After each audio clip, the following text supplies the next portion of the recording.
Hello friends, this is Parkavi from Artificial Intelligence and Machine Learning Department. In this video, we are going to see about Introduction to Generative AI.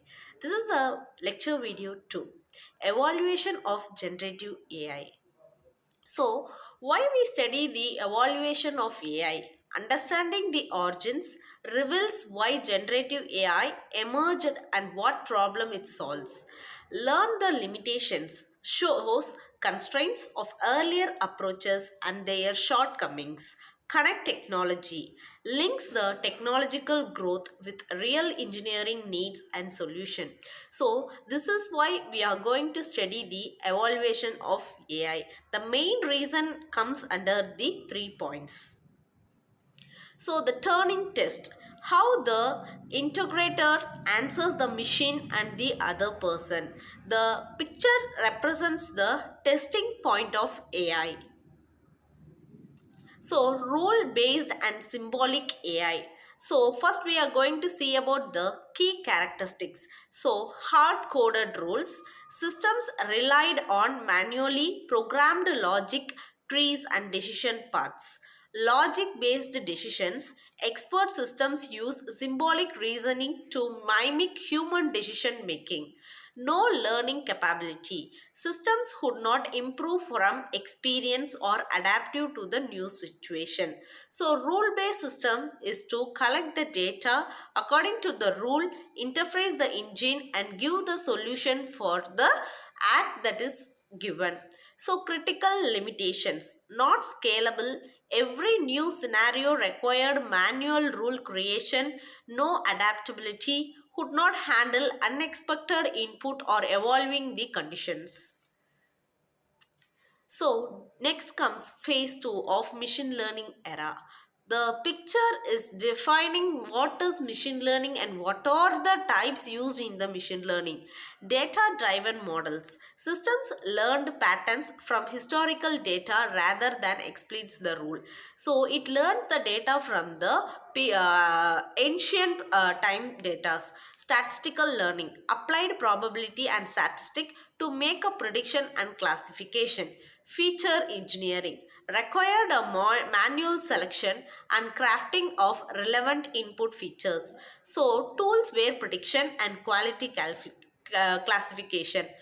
ML models analyze the sensor data to predict when cutting tools needed the replacement, reducing the downtime and improving the manufacturing efficiency.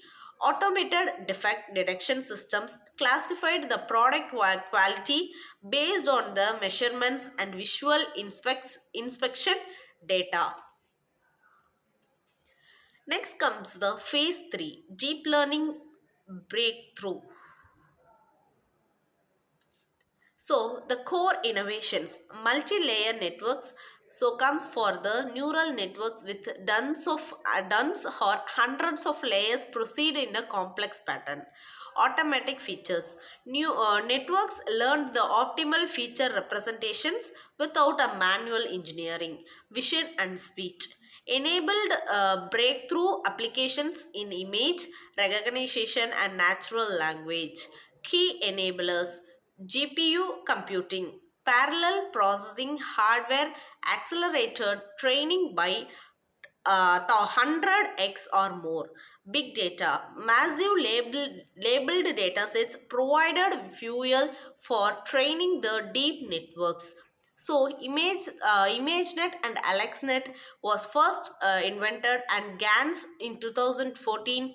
Next, Seek to Seek and Attention 2014 to 17. AlphaGo in 2016. Transformers in 2017. These are the deep learning breakthroughs in the year-wise. So, risk or rise of generative AI. So, defining the characteristics creates a new data, generates a novel outputs rather than just classifying the existing data. Multimodal outputs produces a text, images, 3D designs, code and more. Learns the distributors. Models underlying the patterns to synthesize the realistic new examples. So these are the characters defined in the generative AI, and the generative AI depends on these particular letters: privacy, creativity, fairness, AGI security, speech recognition, advanced examples, gamification, and more also. Thank you.